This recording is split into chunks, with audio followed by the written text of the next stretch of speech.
여러분, 우리 인생에서요, 모든 것을 뛰어넘게 만드는 것이 바로 하나님과의 관계입니다. 우리가 하나님을 제대로 알고 나면은 우리의 삶에 아무리 많은 그러한 그 장애물들이 앞에 놓여 있다 할지라도요, 우리는 다 넘어갈 수가 있습니다. 신앙의 핵심이 뭡니까? 여호와를 아는 거죠. 근데 때로 우리는 신앙에서 이 부수적인 것에 더 초점을 맞출 때가 있습니다. 예배가 어떻게 진행되어야 되는가?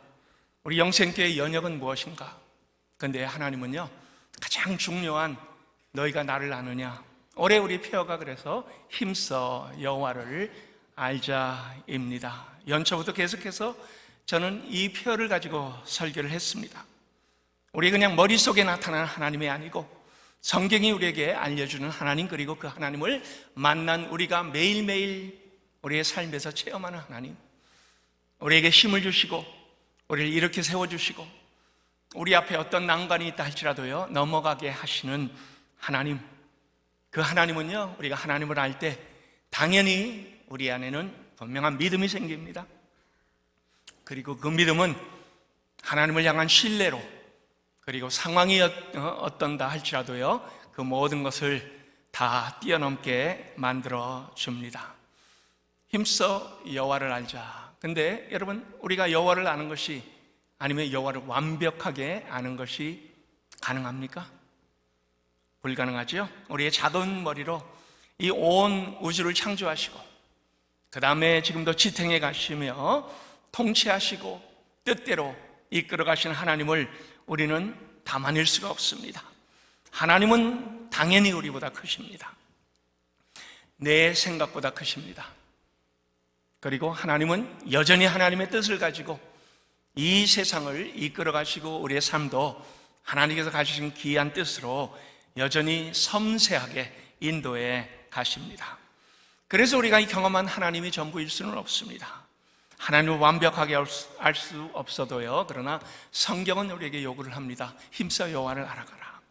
그리고 우리의 생전에 우리는 여호와를 계속 알아가야 합니다. 그래야 우리의 신앙도 바르고 우리가 바른 인격의 형성을 가지게 되고요, 그 다음에 하나님 원하시는 모습으로 우리가 다듬어져 갈 수가 있다 하는 거죠.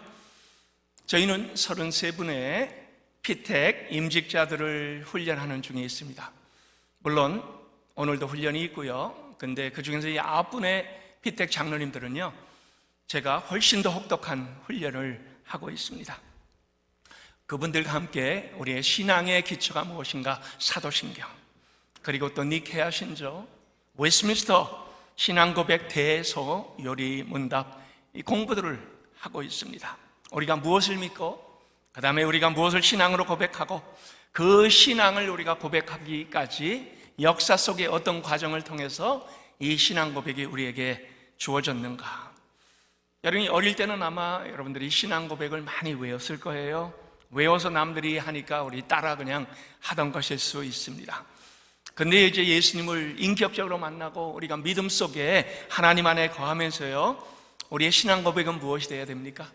우리의 목에 칼이 들어와도, 우리 앞에 어떠한 환난이 있다 할지라도 우리는 분명하게 우리의 신앙을 고백해야 됩니다. 이 고백을 제가 포기하지 않겠습니다라는 신앙의 백서 같은 것이 바로 우리의 신앙 고백입니다. 그래서 교회 장로님으로 세워지기 전에요, 꼭 이 훈련이 돼야 되겠다. 신앙의 기초, 그리고 이제 반석같이 든든하게 돼야만 그분들이 교회를 이끌고 갈 수 있는 그러한 그 지도자의 자격이 된다. 그리고요, 여러분, 그 신앙 고백은요, 우리 피택 장로님만이 아닙니다. 여러분 모두에게도 다 똑같습니다. 우리가 이 하나님을 알아갈수록 우리의 신앙은 진짜가 됩니다. 그리고 하나님을 알아갈수록 우리의 신앙 고백은 내 것이 됩니다. 선교지에서요, 신앙 고백을 하는 걸 보면요, 얼마나 그 뜨거운 가슴으로 하나님 향하여 때론 눈물을 흘려가면서 신앙 고백을 하는지 모릅니다. 중국의 이 가정교회 지도자 훈련을 위해 갔고요, 저는 중국을 한 20여 차례 드나들었습니다. 물론 중국 선교사는 아니에요. 그러나 90년 말 2000년 당시에는 제가 섬기던 선교단체에 가장 많은 선교사가 중국에 있었습니다. 그래서 인도네시아에 있으면서 중국을 여러 차례 드나들면서 동서남북으로 중국에 안 가본 성이 없을 정도로 가서 가정교회 지도자들을 모아놓고 훈련을 합니다. 영어로 가르치면 거기에 통역할 수 있는 그러한 그 형제 자매들이 워낙 많아요. 그리고요, 그 훈련을 하면서 저는 너무나 분명하게 보았습니다. 그들이여 눈물을 뚝뚝 흘려가면서 하나님을 향한 그 신앙 고백이 얼마나 뜨거운지, 그리고요, 그러한 그 뜨거운 그 안에서 저는 중국 교회의 미래를 확신합니다. 왜요? 아무리 중국 당국이 공산당이, 물론 지금은 공산당이라고 우리가 부르지는 않지만요, 그러나 저들을 핍박하고 교회를 계속 허무는 그러한 그 일들을 하더라도요, 그러나 우리 마음에 심겨져 있는 이 뜨거운 신앙만큼은 누구도 뺏을 수가 없는 겁니다. 그래서 그 안에서 이 하나님께서 우리 안에 넣어주신 이 신앙이 얼마나 귀하고 아름답다. 중국, 제가 한때는요, 스촨성에 있는 가정교회에 가서 보니까요, 그러니까 이 가정교회가 너무나 커지니까는 공안이 인도하시는 목사님을 그냥 감옥에 잡아 넣습니다. 그랬더니요, 교인들이 더 뜨겁게 기도하고 더 뜨겁게 하나님을 사랑하니까 점점 더 숫자가 많아지는 거예요.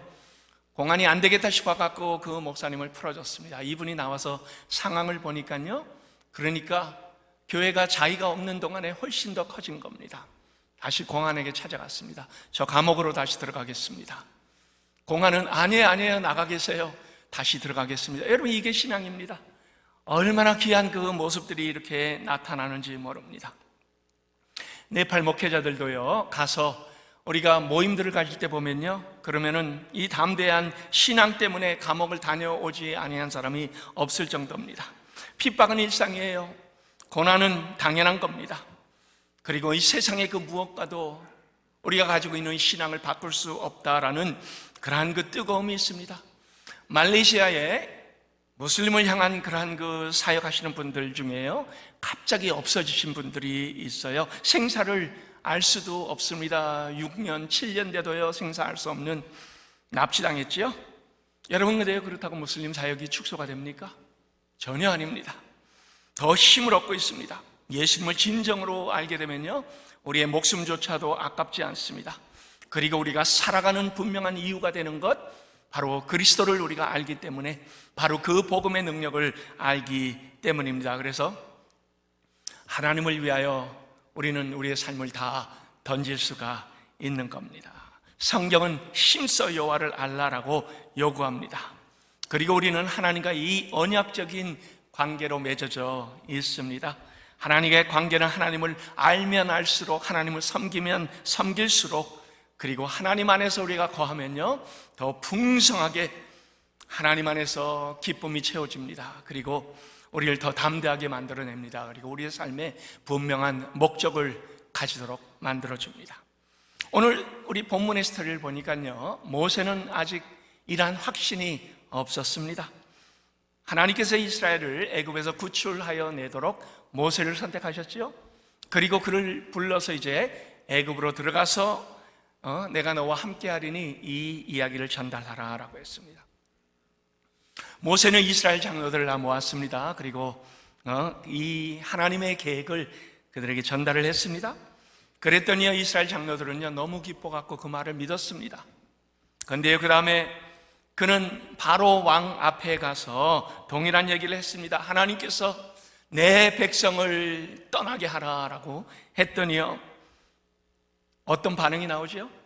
바로는 노발대발합니다. 그러면서 5장 2절에 이런 얘기를 하죠. 여호와가 누구이기에 내가 그의 목소리를 듣고 이스라엘을 보내겠느냐? 나는 여호와를 알지 못하니 이스라엘을 보내지 아니하리라. 그리고 나서요, 바로 왕은 감독들에게 명령을 합니다. 자, 이스라엘 백성 불만을 얘기하니까 우리가 그들의 노역을 더 힘들게 하겠다. 그동안에는 집을 주면서 벽돌을 만들려고 했는데 이제는 그들에게 집을 주지 말고 그러나 동일한 숫자의 벽돌을 찍어내도록 하라라고 얘기를 합니다. 수요를 맞추도록 노역을 더 무겁게 하라라고 그렇게 합니다. 자, 거기에서 이제 이스라엘 백성들이 모세에게 뭐라고 합니까? 모세에게 삿대질을 해가면서 너가 괜히 와갖고 우리에게 이 어려움을 주지 않느냐라고 얘기를 합니다. 모세도요, 상황을 보면서 마음이 움츠러들었어요. 그래서 그 다음에 하나님께 와서 이제 하나님께 얘기합니다. 하나님께서 보내지 않았습니까? 제가 그 길을 가지 않았습니까? 근데 이게 뭡니까?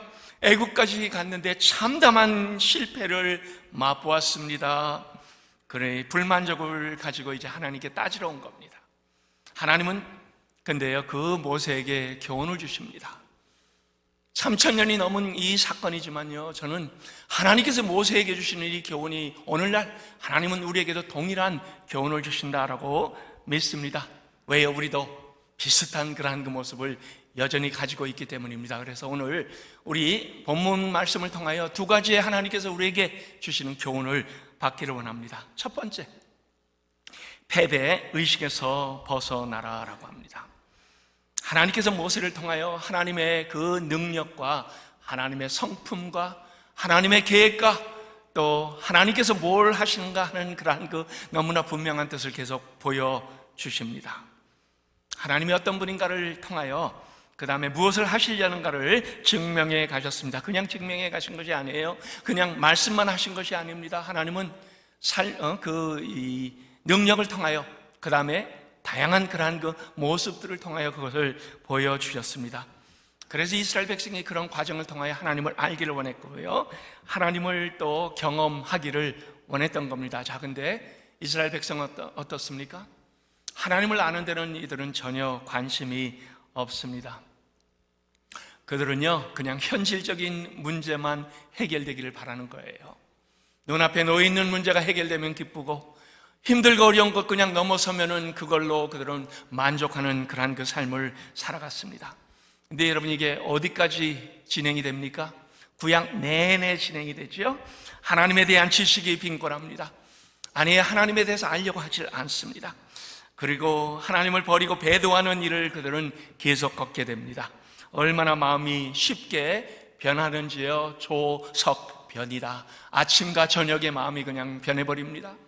아침에는 하나님의 영광을 보고 하나님을 따르다가 저녁에 힘들면 또 하나님을 버리고 하나님을 계속 반항하는 그런 그 모습이 이스라엘 백성의 모습이지만, 하나님은 바로 그 모습을 통하여 이것이 바로 오늘날 우리의 모습이다라는 것을 알려주기를 원했습니다. 모세의 이스라엘 백성은요, 노역에 지쳐 있었습니다. 하나님께서 모세를 통하여 너희들을 구원해내겠다라고 그렇게 소식을 들었습니다. 그리고 반긴 것 잠깐, 바로에게 찾아가서 금방 얻어맞습니다. 바로가 쉽게 내어주지 않죠. 그리고 오히려 더 힘들게 합니다. 더 큰 곤욕을 치르도록 만듭니다. 그래서 온 백성이 원성, 그리고 모세를 향하여 너가 왜 우리에게 나타나서 이러한 고역을 치르도록 만들어내느냐라고 합니다. 드디어 이스라엘은 낙심했습니다. 아마 이 모세조차요, 그러한 그 이스라엘 백성의 모습 속에서요, 다 포기하고 하나님 앞에 가서 하나님, 저 더 안 하렵니다. 하나님, 왜 저를 선택해서 이러한 일을 하도록 만들었습니까? 그런 얘기를 하고 싶었을 겁니다. 여러분, 근데 한번 우리도 생각해 봅시다. 하나님을 믿고 하나님의 명령에 순종하고 그 다음에 하나님께서 하라는 일을 하면요, 우리 앞에 대로가 열려야 되는데 그렇습니까? 한번 보세요. 여러분의 삶을 보면요, 하나님 믿었는데 자꾸 어려운 일만 더 가증해요. 하나님을 순종하고 따라가는데 더 힘든 일이 우리 앞에 놓여집니다. 마음을 짓누릅니다. 그러면요, 우리는 당황하죠. 겁도 납니다. 도망치고 싶은 생각이 듭니다. 바로 이게 지금 모세의 모습이었습니다. 그 모세에게 하나님은 뭘 하십니까? 믿음을 심고 계십니다. 내가 누구라는 걸 알려주시고요, 내 이름이 무엇이다, 그 이름의 뜻이 무엇이다 하는 것을 하나님은 알려줍니다. 그리고 그 안에서 하나님께서는 하나님과의 모세와의 아니면 이스라엘과 맺은 그 언약을 확실하게 보여주시는 그러한 그 과정이 바로 오늘 본문의 모습입니다. 이스라엘은 노예로 살아갔습니다. 그리고 보세요, 패배의식에 사로잡혀 있습니다. 하나님의 능력을 그들은 알지도 못했습니다. 그들을 온전히 구원해 내실 그 능력의 하나님을 그들은 몰랐던 거지요. 그런 백성에게 하나님은 뭘 하시지요? 내가 누구다 알려주시고요, 믿음을 주시고 신뢰할 수 있도록 만들어 주시는데요, 여러분, 이것은 그냥 하루아침에 되는 것이 아닙니다. 그래서 하나님은 모세에게 하나님을 알도록 길을 열어주신 겁니다. 그래야만 그들이 하나의 과정을 통해서 믿음이 굳건해지고 삶에서 힘들어도 이겨내는 내성이 생길 수가 있기 때문입니다. 하나님께서는 이스라엘 백성들에게 하나님이 누구신가를 계속 알려주십니다. 계시해 주시는 거죠. 그리고 그것을 그냥 말씀으로만 하신 것이 아닙니다. 능력의 모습으로 보여주신 겁니다. 아마 여러분들 제가 아마 그것을 이번에는 다루지 못할 것 같은데요, 모세가 하나님께 이러한 질문을 합니다. 하나님 누구신지 얼굴 한번 보여주세요 라고 부탁합니다. 거기에서 이 하나님의 대답이 뭔지 아세요? 너가 내 얼굴은 볼 수 없다라고 합니다. 누구도 하나님의 얼굴은 볼 수가 없습니다. 그런데 하나님께서 대신 다른 답을 주세요. 그러나 너는 내 뒷모습을 보게 될 것이다. 그리고 빠르게 지나치면서 모세에게 뒷모습을 보여주십니다. 물론 이 모든 것들은요, 진짜로 이루어진 일보다는 하나님께서 우리에게 가르쳐 주시는 하나의 교훈의 모습입니다. 하나님의 뒷모습이란 역사 속에서 하나님께서 이루어 가신 모든 일들입니다. 그리고 그 안에서 결과로 나타난 것들을 우리가 눈으로 보며, 아, 하나님은 저런 분이시구나, 하나님은 무슨 일을 하시는 분이시구나 하는 것들을 우리가 알게 하는 것, 하나님의 성품과 하나님의 목적과 그 다음에 하나님의 영원하신 그 능력을 우리에게 알게 하시는 겁니다. 우리 출애굽이 바로 그렇습니다. 여러분이 왜 하나님께서 우리에게 출애굽 스토리를 주셨을까요? 앞으로 죄인들을 우리의 죄에서 자유케 하신다라는 것을 바로 이 스토리 속에서 하나님은 암시를 하신 겁니다. 앞으로 예수 그리스도를 우리에게 보내주셔서 우리의 구원 계획이 바로 이것이다 하는 것을 하나님은 구약 속에 이 출애굽기를 통하여 우리에게 완벽하게 보여주시기를 원하셨던 겁니다. 여러분, 우리도 마찬가지예요. 우리가 하나님을 알아야만 우리 예배 속에 기쁨이 되고, 예배가 우리가 모이면은 축제가 되는 겁니다. 그리고 환희의 표현으로 나타납니다. 삶에서 맛본 하나님, 우리가 매일매일 하나님과 동행하면서 여러분, 아마 여러분 가정에서, 여러분이 직장에서, 여러분이 삶의 터전에서 얼마나 기쁨이 넘치는지 모를 겁니다. 여러분, 예배 때 그것을 오셔서 우리는 표현을 해야만 합니다. 감사가 이루어져야 됩니다. 우리 가정에 하나님 평안을 주심을 감사합니다. 우리 자녀들도 이 믿음으로 올바르게 서게 함을 감사합니다. 하나님께서 함께 하신 그 귀한 손, 그리고 내 삶 속에 동행하시는 하나님의 능력으로 말미암아 최선을 다하여 내가 삶의 터전에서 죄와 싸워 이겼습니다. 견뎌냈습니다. 하나님께서 허락하신 것 너무나 감사합니다. 이 감사의 축제가 돼야 되는 겁니다. 왜요? 여러분, 우리가 어디에서 보통 넘어집니까? 예배 때 여러분 여기 와서 넘어지시는 분들은 아무도 없어요. 보통 우리는 예배 때는 가슴이 벅찹니다. 하나님께서 여러분들에게 주시는 놀라운 은혜가 여러분의 삶을 다시 한번 힘있게 세워줍니다. 근데 당장 월요일부터 삶의 터전에서 여러분이 얻어 터지고 넘어지고 쓰러지고 그 다음에 힘들어하지요. 베드로전서 5장 8절에 뭐라고 합니까? 근신하라, 깨어라, 너희 대적 마귀가 우는 사자같이 두루 다니며 삼킬 자를 찾나니. 그래서 우리는요, 삶의 현장에서요, 승리하지 못하고 패배의식에 젖어있는 모습들 너무나 많이 보게 됩니다. 그러다가요, 쪼르르 교회로 달려와요, 목회자에게 와서 기도받습니다. 근데 아무리 그래도요, 여러분 혼자 힘으로 하나님과의 관계에서 쓰지 못하면은 여러분 승리와는 거리가 멉니다. 그래서 하나님은 바로 나를 매일매일 너의 삶의 현장에서 알아라라고 합니다. 제가 언젠가 수요 예배 때 지적을 했습니다만, 저는 영생교회에 와서요, 기도할 때마다 조금 마음으로 좀 부담스러운 것이 있었습니다. 모든 기도가 다 그래요. 하나님, 오늘도 부족합니다. 연약합니다. 또 쓰러졌습니다. 또 죄졌습니다. 하나님 용서해 주세요. 이거부터 시작을 합니다. 근데요, 이 성교지에 있다 보면요, 그것부터 시작하는 기도는 없어요. 하나님 감사합니다. 우리 승리했습니다. 우리 이겨냈습니다. 얼마나 기쁜지요. 이 기쁨이 그대로 표현이 되는 그러한 그 예배가 정말 축제가 되는 모습을 너무나 많이 봐왔습니다. 여러분, 정말 여러분 연약합니까? 정말 넘어집니까? 항상 실수합니까? 죄를 계속 이기지 못합니까? 근데요, 물론 우리 초기 때 우리가 이 젖먹이 시절에는 그럴 수 있어요. 근데 이제는 하나님께서 우리에게 뭐라고 합니까? 우리의 신앙의 경륜이 붙으면서요, 단단한 음식도 먹을 줄 알아야 한다라고 하죠. 매번 우리가 이 죄사함의 기도를 한다면 물론 우리의 죄사함의 기도 필요합니다. 하나님은 은혜가 풍성하셔서 우리가 하나님 앞에 죄사하도록 간절하게 간구하면 우리의 죄를 당연히 사해 주십니다. 그런데요, 만약에 우리 기도 속에 하나님 승리의 그 체험과 그 표현, 그리고 그 기쁨이 나타나지 않고요, 매번 또 실수했습니다, 또 연약했습니다, 또 넘어졌습니다, 또 부족합니다, 이 기도만 하고 하나님께서 이제 은혜로 다시 한번 세워주옵소서, 이게 10년이 지나고 20년이 지나고 30년이 지나도 여전히 이 기도가 된다면요, 하나님 여러분에게 뭐라고 하실까요? 집어치워라, 나 이제 듣기 싫다 하실 거예요?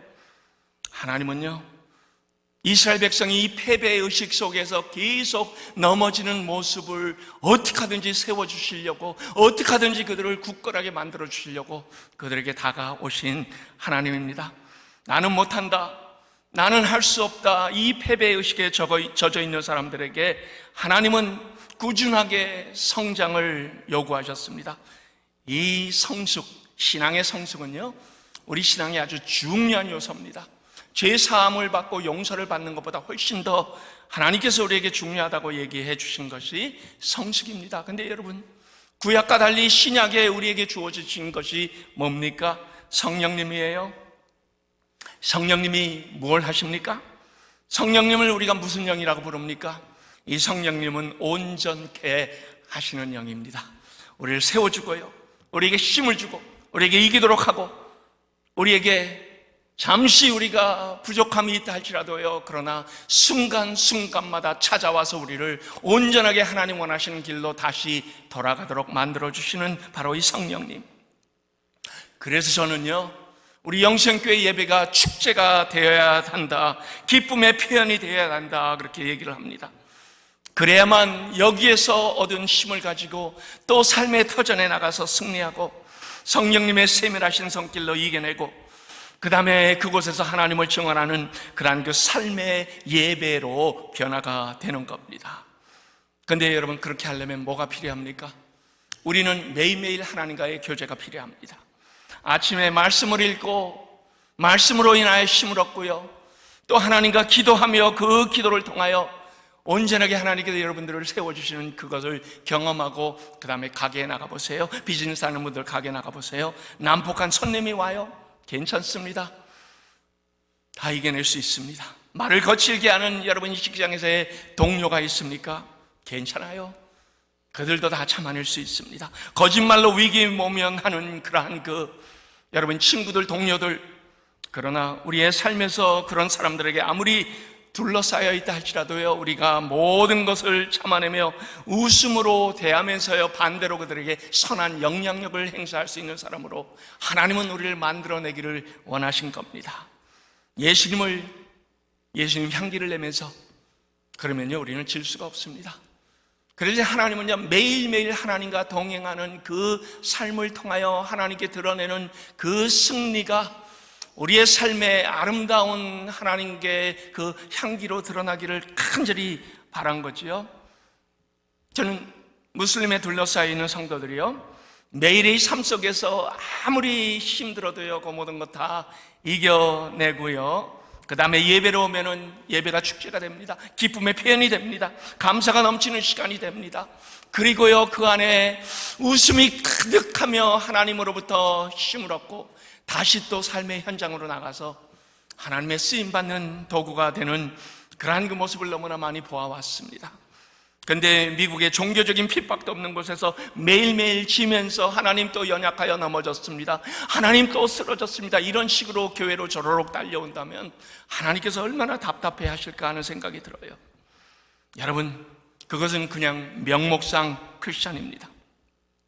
내가 무엇을 믿는지, 그리고 내가 하나님과 어떠한 연관을 가지고 있는지, 내가 얼마나 하나님을 아는지 저는 우리 믿음의 사람들이 한번 살펴보기를 원합니다. 때로 성도님들과 제가 이 대화를 할 때가 있어요.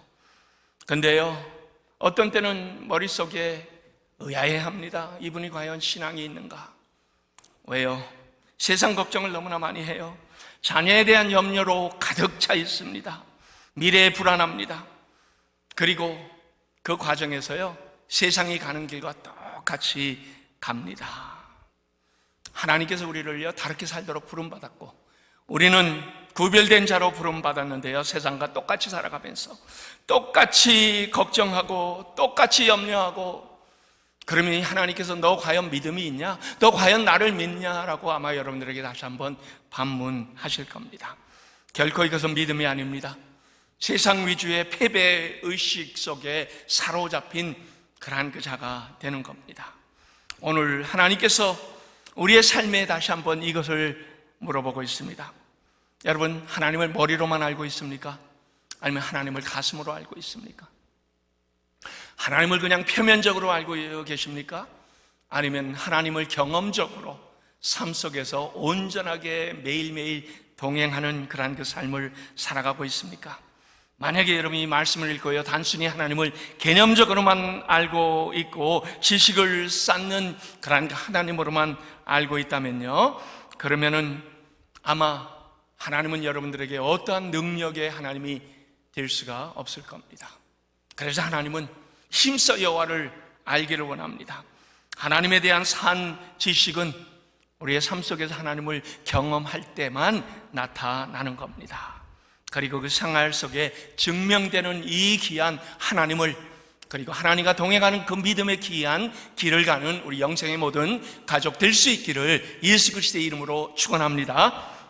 두 번째 보니까요, 하나님은 그 모세에게 여호와 이름을 알려주십니다. 하나님께서 모세에게 어떻게 다가오셨어요? 나는 여호와니라. 여러분, 이게요 계속 나오지요. 나는 여호와니라. 이름을 모세에게 주셨습니다. 내가 아브라함과 이삭과 야곱에게 나타났지만, 근데 여기 보니까 3절에는 나의 이름을 여호와로는 그들에게 알리지 아니하였다. 그러나 지금부터 그들과 세운 언약을 기억하고 내 이름을 여호와로 알리노라 라고 했습니다. 어떻게 보면요, 모세에게 하나님의 새로운 이름을 하나님께서 계시해 주는 그러한 구절처럼 보여집니다. 근데요, 사실은 우리가 구약에 보면요, 이 창세기에 보면 하나님 이 이름을 미리 오래전부터 알려주셨습니다. 아브라함과 그 후손들에게 나는 여호와니라 라고 알려주셨어요.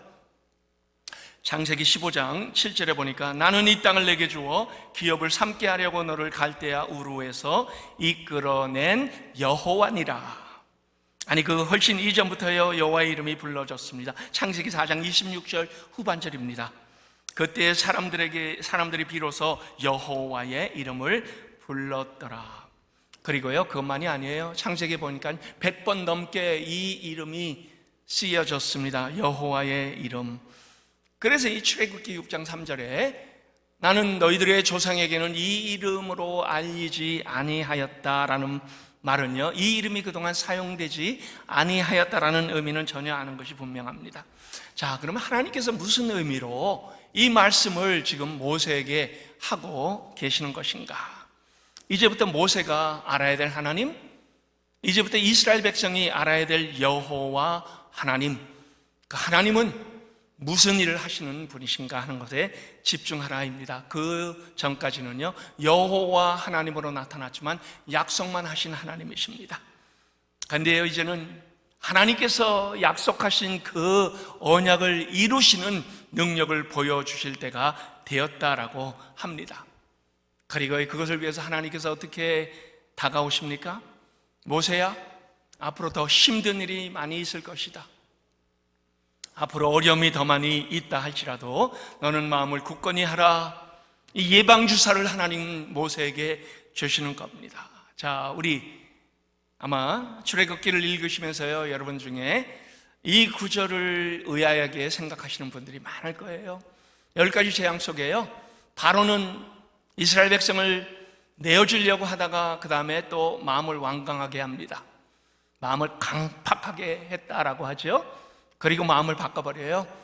그러면 하나님께서 그 다음 재앙을 또 주십니다. 그러면 또 그들을 내어주려고 했다가 또 그 다음에 마음을 강팍하게 합니다. 자, 근데요, 이 마음을 강팍하게 했다 아니면 완악하게 했다, 주체가 누굽니까? 바로가 자기 마음을 완악하게 한 것이 아닙니다. 모든 성경 속에 보면요, 그 주체는 하나님이세요. 하나님께서 주어로 나타나서 바로의 마음을 완악하게 만들어 주었다라고 합니다. 하나님께서 이 모세에게 그 얘기를 하죠. 바로가 쉽게 내 백성들을 내어주지 않을 것이다. 그러나 이제 내가 바로에게 하는 일을 내가 보리라. 나의 강한 손을 더함으로 바로가 결국은 내 백성을 보내리라 라고 하면서 알려주신 겁니다. 왜 이러한 일을 하나님께서 하시나요? 이스라엘 백성 그리고 모세를 하나님은 굳건하게 세우시기를 원했습니다. 신앙의 담대함을 엮어내기를 원했습니다. 그래서 때로 어려움을 가중시켜 주십니다. 그러나 그것도 넘어설 수 있는 믿음의 사람으로 하나님은 만들어내고 궁극적으로 유월절을 통하여 하나님께서 하나님 하시는 그 귀한 역사의 가장 중심에 예수 그리스도가 있다는 것을 보여주기를 원했던 겁니다. 우리 여기에 보니까요, 앞으로 모세가 알게 될 하나님, 여호와의 본질적인 의미도 중요합니다. 하나님의 이름이 그래서 중요한 겁니다. 하나님의 이름이 그 안에 담겨 있는 그 모든 역사적인 그 의미가 우리는 누가 체험을 합니까? 이스라엘 백성이 체험하고, 또 누가 체험을 합니까? 저와 여러분이 체험을 해야 되는 겁니다. 그리고 그 하나님의 능력의 이름과 우리는 함께 관계를 맺고 살아가는 이 이름 속에 담겨있는 능력을 여러분 알아가라. 그로 인하여 나를 믿고 나를 신뢰하고 나를 섬기며 나를 예배하라라는 그러한 그 의미를 하나님은 이스라엘에게만 주신 것이 아닙니다. 오늘 우리에게도 주신 겁니다. 여러분 예배하는 하나님을 여러분 얼마나 아십니까? 여러분 오늘 예배 드리러 이 자리에 왔습니다. 여러분 얼마나 하나님 알고 있고 얼마나 알아가고 있는가? 하나님은 이것을 여러분들에게 오늘도 질문으로 던져내고 있습니다. 하나님 모세에게 제일 처음에 나타나서 뭐라고 했지요? 나는 스스로 있는 자리라. I am who I am 라고 알려주셨습니다. 불에 타는, 그러나 불에 붙어도 타들어가지 아니하는 그 burning bush, 거기에서 하나님께서 히브리식 여호와의 이름으로 몸은 없고 자음만 존재한 그러한 그 이름으로 다가오신 겁니다. I am who I am. 나는 스스로 있는 자리라. 여러분 이것을 우리가 그냥 읽으면 야훼가 됩니다. 사실은 이스라엘 백성들은요, 하나님의 이름을 부르는 것을 불경하다 생각이 들어갔고, 그러한 인식이 있어서 그들은 그 이름을 부르지 않았습니다. 근데요, 영국식 영어 제호바, 그걸 한국식으로 부르면 여호와가 됩니다. 우리 한국 성경은 이것을 여호와라 그렇게 썼습니다. 근데요, 이스라엘 백성들은 사실은 그 자음은 쓰지 않고 그 밑에 그것을 읽기 위한 모음만 모아갖고 아도나이, 즉 Lord라는 그런 이름을 사용을 했던 겁니다. 여호와, 여러분 이 이름의 뜻이 뭡니까? 존재한다예요. 어제와 오늘과 미래 영원토록 존재하시는 하나님, 영원토록 동일한 하나님, 능력의 하나님, 불변하시고 신실하시고 그 언약을 보증하시는 하나님, 바로 이 이름 속에 다 들어가 있는 겁니다. 그의 백성들을 하나님은 끝까지 책임을 져 주신다라는 그러한 그 의미입니다. 그리고 그 일을 하나님 홀로 시행하실 것이다 라는 의미로 주신 이름이며 언약의 보증입니다. 너희는 가만히 있어 내가 너희에게 행하는 일을 보라. 우리의 구원에 가는 거죠. 자, 근데요, 우리는 때로 착각을 해요. 너희는 가만히 있어. 우리는 신앙에서도 그냥 가만히 있으면 저절로 우리의 신앙이 좋아질 줄 생각을 합니다. 아니에요. 하나님은요, 구원은 하나님께서 홀로 이루시지만 우리의 성화 거룩은 하나님은 역경을 통하여, 힘든 과정을 통하여, 그리고 때로는 우리의 주변의 상황을 더 악화시킴으로 우리를 온전하게 만들어 가시는 하나님입니다. 오늘 본문에 보세요. 2절과 6절과 8절, 29절, 7장 5절에 무려 5번이나 반복적으로 나는 여호와니라 라고 말씀하셨습니다. 왜 하나님께서 이렇게 반복적으로 우리에게 나타나 나는 여호와니라 라고 말씀하실까요? 모세가 첫 번째 사역에서 실패를 경험한 후에 뭐라고 합니까? 여기 5장 22절에 보세요. 어찌하여 주여 어찌하여 주는 백성 학대를 그냥 당하게 놔둡니까? 하나님 어찌하여 나를 이 늙고 못난 늙은이를 보내서 이렇게 창피를 당하게 하십니까? 이렇게 하나님께 모세가 다가와 갖고 얘기를 합니다.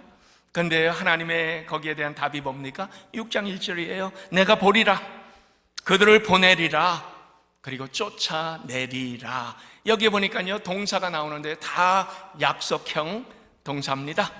어떻게 보면 하나님 동문서답 하시는 것 같아요. 근데요 바로 이어서 뭐라고 합니까? 나는 여호와라. 어떤 면에서 내가 여호와냐라는 것을 하나님께서 알려주시는 거지요. 과거에는 언약을 체결하신 여호와지만 이제는 그것을 실천에 옮기는 여호와가 되겠다, 확고함을 알려주셨습니다. 그러면서 중요한 것을 알려주십니다. 너가 나를 믿느냐예요. 여러분, 믿음이 뭡니까? 제가 벌써 여러 번 여러분들에게 얘기했습니다. 믿음은요 내 열심히 믿음이 아닙니다.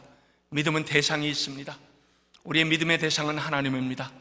그리고 우리는 믿음이 좋다 안 좋다 이런 식으로 얘기하지 않습니다. 우리가 얼마나 하나님을 아느냐 모르느냐로 우리의 믿음에 대하여 얘기합니다. 우리가 하나님을 바로 할 때 우리의 믿음은 좋을 수밖에 없습니다. 우리가 하나님을 분명히 확신할 때, 그리고 그분을 신뢰할 때 우리의 믿음은 좋습니다. 내 열심으로 믿음 좋아지는 것 절대로 아닙니다. 그래서 하나님은 그 믿음을 너가 가지고 있느냐, 그리고 그 믿음을 가져라라고 우리에게 다시 한번 확인시켜 줍니다. 한번 실패 울고 웃는 지도자가 아닌 믿음을 가지고 앞으로 다가올 더 많은 어려움이 많으니라. 앞으로 훨씬 더 많은 그러한 그 어려움을 너가 겪을 것이다. 그러나 그것을 넘어설 수 있는 굳건한 지도자는 나를 알므로 이루어지는 것이니라 라고 알려줍니다. 여러분, 이스라엘 말할 것도 없어요. 모세조차 한 번 좋으니까 그들이 어떡합니까? 으쓱해요. 근데요 한 번 실패하고 나니까 침울합니다. 우리의 삶은요 이렇게 일희일비하지 말고요, 하나님을 믿고 하나님을 따르면요, 그러면 우리는 꾸준하게 이 길을 달려가야 된다는 것을 알려주는 거지요. 오늘 우리에게도 동일합니다. 여러분, 신앙에서요 좋은 일이 있으면 여러분 기뻐하죠. 뭔가 채워지면 그걸로 만족하죠. 하나님 좋으신 하나님이라 여러분 아마 고백할 거예요. 근데 삶에서 갑자기 힘들고 어려운 일이 당하면요 푹 꺼져버립니다. 근데 하나님은 그때 우리에게 다가오셔서 나는 여호와라 알려줍니다. 여러분, 여호와를 믿고 따르고 계시나요? 삶에서 어떠한 굴곡이 있더라 할지라도요 이 여호와를 여러분은 믿고 따라갑니까? 그게 신앙입니다. 하나님은 그 신앙을 오늘 우리에게 가르쳐 주시기를 원합니다. 결론입니다. 우리에게도 동일하게 하나님은 이런 훈련을 지금 시키고 계십니다. 그런데 때로 우리 모습을 한번 보세요. 하나님 아는 데는 관심이 없어요. 그저 내 현실적인 필요만 채워지는데 모든 정신이 다 집중이 되어 있습니다. 당장 지금 형편이 어렵기 때문에 하나님의 선하신 역사에 대하여 눈 감고 귀 먹어버리고 그러한 그 어리석음으로 신앙생활하는 분 아마 여기에도 있을 겁니다. 근데 하나님은요 어려움의 시간을 감내하지 못하는 사람에게 행복은 존재하지 않는다는 것을 알려주십니다. 출애굽 향하는 길, 우리도 지금 출애굽을 하고 있습니다. 죄에서부터 우리도 출애굽을 하고 있습니다. 여러분, 결코 쉬운 길 아닙니다. 세상에서 아무렇게나 살다가 교회에 와서 회개만 하면은 모든 문제 다 해결되는 것 전혀 아니에요. 하나님은 우리에게 인생의 하나님과의 관계에서 세상에 나가서 여러분의 삶의 터전에서 이겨내라 라고 합니다. 그리고 모든 장애 요소는 무엇과 연관이 되어 있습니까? 믿음의 문제지요. 믿음의 문제와 연관이 되어 있습니다.